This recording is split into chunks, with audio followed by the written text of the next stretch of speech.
Veliki pozdrav svima ljudi, evo nas u novom klipu. Novi klip iz serijala Test polovnih motora. U pitanju je Suzuki GSX-R 600 2001. srat model.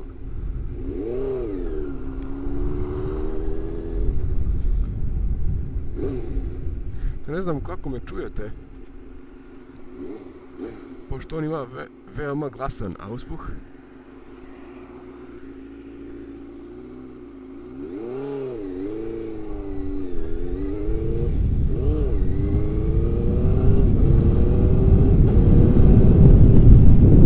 Kao što sam rekao, ima veoma glasan auspuh i zato nećemo baš puno da ga navrćemo ovdje, pošto jako se čuje, a prilično je rano, nedelja, 11 sati ujutro.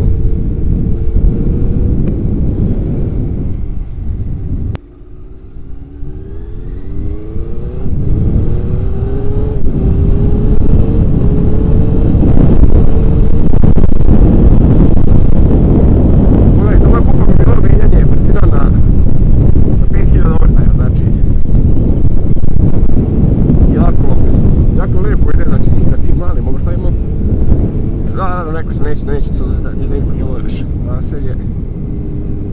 Industrijska zona sve stali. Nećemo tu da ga zalačimo na kršimo propis da vozimo jako brzo. Iako može, ali kao što ste vidjeli, moj kanal nije namenjen za to.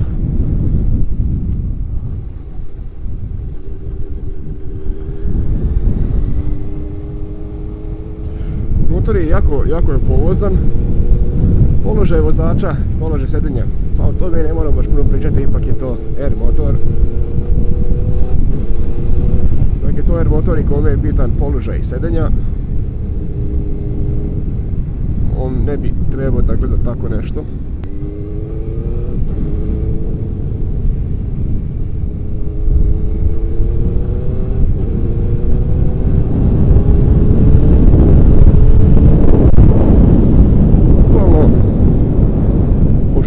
Četiri klipa, naravno, mnogo lakše se šalta bez kvačila od mog TD-a, što je super stvar, jer ja sam tako navikao da šaltam i ovo mi se jako sviđa.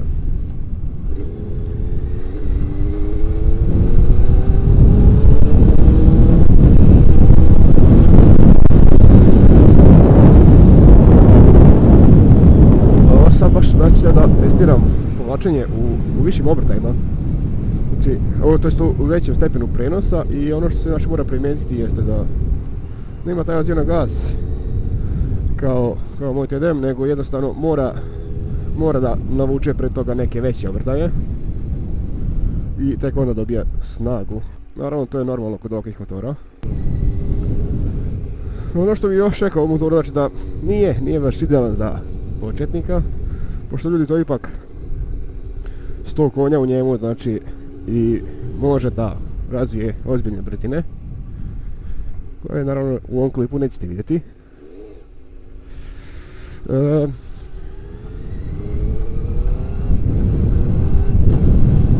Jednostavno mislim da za početnika ipak nije ovako nešto, jer jednostavno on vas zove, znači da ga čujete ovaj glas kada govori još, znate, date onu reklamu.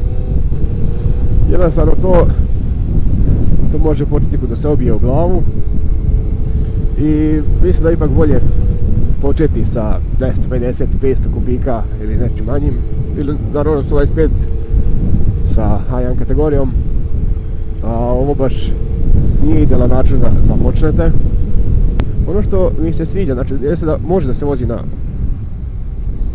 manjim obrtajima, ali normalno to podrazumijeva, znači da mu date gaz za voditi, a on neće naglo povući, nego da će čekati malo da napuni obrtaj, ili jednostavno ako ga spustite u nižu, onda povlači. Ovdje se inače kod nas slavi 1. maj, vidite kao ljudi kose. Vidite, svako dolazi sebi da kosi. Tu je znači pola Temerina je tu za 1. maj.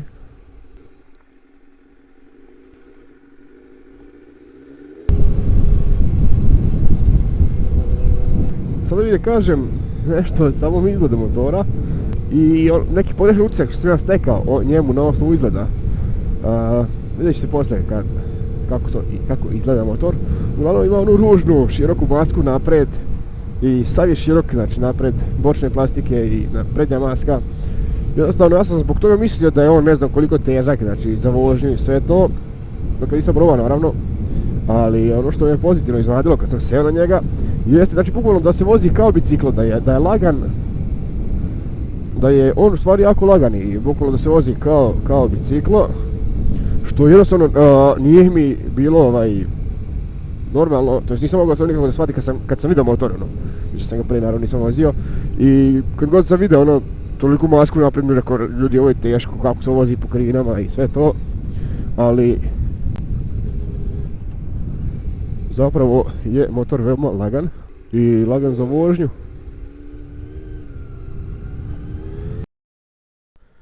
I evo, kao što vidite, to je motor.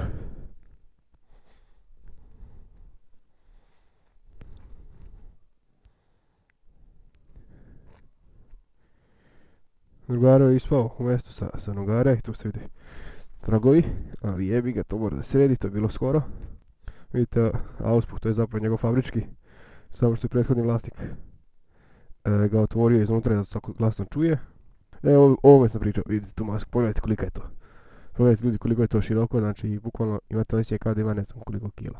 Ali, to je subjektivni utisak naravno, kad vidite na osnovu izgleda, ali prava istina je da se stvarno lako vozi.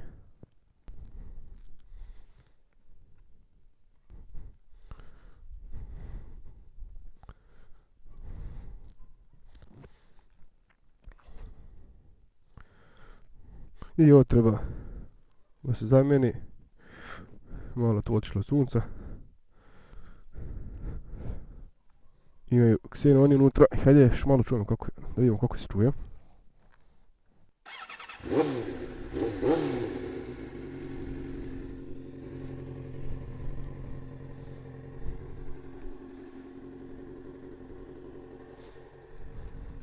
Vidite, tu je ksenon, malo se slabije vidi po danu, ali ne znam kako si na kameri, ali slušajte ovo.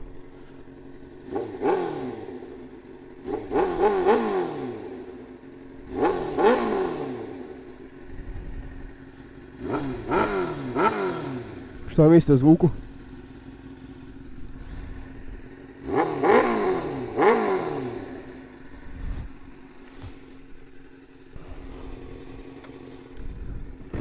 Ljudi, vidjeli ste, čuli ste, pišite šta mislite o zvuku motora.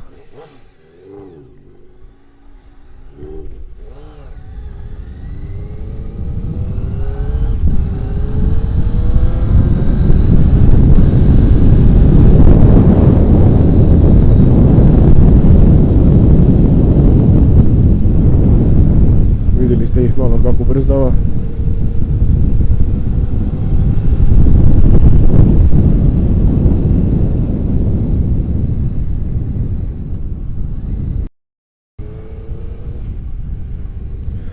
Znači ono što mi se sviđa na motoru jeste koliko je pouzdan, sviđa mi se ovaj osjećaj menjanja kvačila menjanje brzina bez kvačila, znači koji je odličan i veoma je lakše nego na ovom TDM-u, znači gdje ipak mora malo da se nađe obrta i što je 2 klipa, ovo je 4 i rasterećenije sve i jednostavno lakše. Uglavnom 600 kubika mislim da je sasvim dovoljno, jer on ide sasvim lijepo, ima sasvim dovoljnu putnu brzinu. I možete znači da ga vozite, a da ne ulazite u velike obrtaje. Možete vi da uđete u velike obrtaje, ali to je već to će već biti velike brzine, što ja svakako ne preporučujem, ali naravno svako voli malo da ga da po gasu.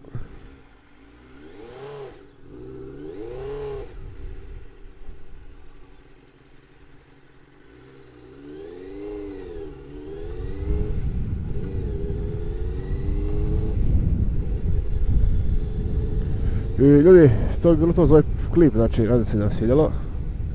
Rekao sam par stvari u motoru, znači ajde da sumiramo utiske. Znači izgled po meni nije baš moj tip motora, a položaj sjedenja, naravno, R motor, Ne očekujte neku veliku udobnost. Zatim potrošnja, vlasnik kaže 7-8 litara. Onda povlači lijepo, stvarno lijepo ide, jako lako se vozi, znači kao biciklo bukvalno. Može dobro da povuče, može da se vozi i lijepo se menjaju brzine. To je to. Naravno u mojim klipojima nećemo testirati maksimalnu brzinu, nećemo testirati ni kako ide na točak, ali ukoliko vam se svidjelo ovo, lajkujte, komentarišite, pišite šta biste voljeli sljedeće da vidite i toliko za ovaj put. Vozite oprezno, nosite opremu i vidimo se na drumu. Ćao ljudi!